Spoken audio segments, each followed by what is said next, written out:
రాష్ట్రంలో ఇప్పుడు ఎన్నికలు జరుగుతాయా లేదా? ఎంపీటీసీ జెడ్పీటీసీ మీ సూటిగా చెప్పండి. 100% స్టే వస్తుంది. స్టే వస్తుంది 100%.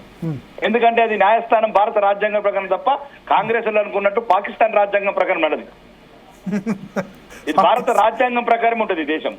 కాబట్టి అప్పుడు మళ్ళీ ఇప్పటికైనా ప్రజలు మోసం చేయకుండా ఏదైతే దేశంలో అన్ని రాష్ట్రాలను నొప్పించి నికాసైన సైంటిఫిక్ మొత్తం ప్రతి డాటా తీసుకొని భారత ప్రభుత్వం ఏ రకంగా 2029 అంటే అవన్నీ సెన్సెస్ ఇవన్నీ డాటా వచ్చిన తర్వాత 100% భారత ప్రభుత్వం 29 రాష్ట్రాల ప్రభుత్వాలను నొప్పించి ప్రతిపక్షాలను నొప్పించి ప్రజా సంఘాలను నొప్పించి నిజమైన న్యాయమైన ఎప్పటికీ తరగని చెరగని బీసీ రిజర్వేషన్ పెడతాం.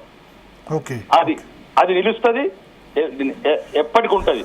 ఇప్పటి వరకు మాత్రం కాంగ్రెస్ మోసపూరిత రాజకీయాలు, ఈ దేశ విచ్ఛిన్నకర రాజకీయాలు చేయకుండా మీ పార్టీ బీసీలకు రిజర్వేషన్ ఇస్తే దేశ విచ్ఛిన్నకర రాజకీయాలు ఎట్లా అవుతాయి?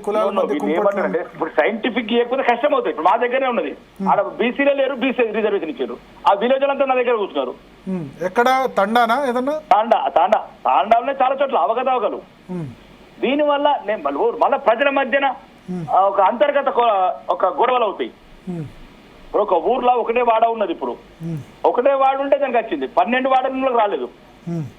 అవి అంతర్గత. నేను ఏమంటున్నాను, దయచేసి వీళ్ళు రాజకీయ దురుద్దేశంతో ఎటువంటి అనుభవం లేని అధికారులను పెట్టి అడ్డదిడ్డంగా అవకతవకలతోని వాళ్ళ రాజకీయ దురుద్దేశాలతోని ఈ రిజర్వేషన్ ప్రక్రియను చేపట్టారు. కాబట్టి ఇది ఇట్లాంటి వల్ల అంతర్గత ఒక క్లియర్ డాటా వచ్చిన తర్వాత అది 100%. ఇప్పుడు నీకు భారత కేంద్ర ప్రభుత్వం చేసిందంటే తెలంగాణకు ప్రత్యేకంగా, తమిళనాడుకు ప్రత్యేకంగా, కర్ణాటక ప్రత్యేకంగా ఉండదు మనకు. ఇది భారతదేశ సార్వభౌమాన్ని దృష్టిలో పెట్టుకొని ఏ భారత రాజ్యాంగ నిర్మాతలు ఏదైతే భారత రాజ్యాంగాన్ని రాశారో ఆ రాజ్యాంగ స్ఫూర్తి దెబ్బతినకుండా దాన్ని మేము ముందుకు తీసుకెళ్తాం. అదొక నరేంద్ర మోడీ గారికి సాధ్యమవుతుంది. ఎందుకంటే 75 సంవత్సరాలల్లా ఈ ఏదైతే కులగణన అనేది లేదు, గవర్నమెంట్ ఆఫ్ ఇండియా ఎప్పుడు చేయలేదు. ఫస్ట్ టైం నరేంద్ర మోడీ గారి నాయకత్వం జరుగుతుంది. కాబట్టి అప్పటి వరకు ఇవన్నీ సవరించి పర్ఫెక్ట్ చేసే వరకు ఆగల.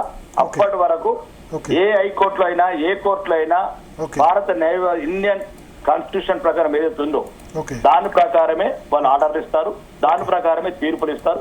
ప్రతి ఒక్కరికి తెలిసి కాంగ్రెస్ ఒక పన్నాగమైన రాజకీయం తెలంగాణ ప్రజలను మభ్యపెట్టడానికి, మోసం చేయడానికి, వాళ్ళని ఈ రకంగా రాజకీయ ఉద్దేశాలతో ఇబ్బంది పెట్టడానికి ఈ చర్యలు చేస్తున్నది, ఇట్లాంటి ఆటలు ఆడుతున్నది. తెలంగాణ ప్రజలు మేల్కొనాలి. దయచేసి మేము ఎప్పటి వరకు ఈ ప్రక్రియ కొనసాగుతుందో, ఏదైతే రాజ్యాంగ సవరణ వచ్చే వరకు, అప్పటి వరకు బీసీలకు 42 కాదు కదా 50% ఇవ్వడానికి భారతీయ జనతా పార్టీ సిద్ధంగా ఉంది.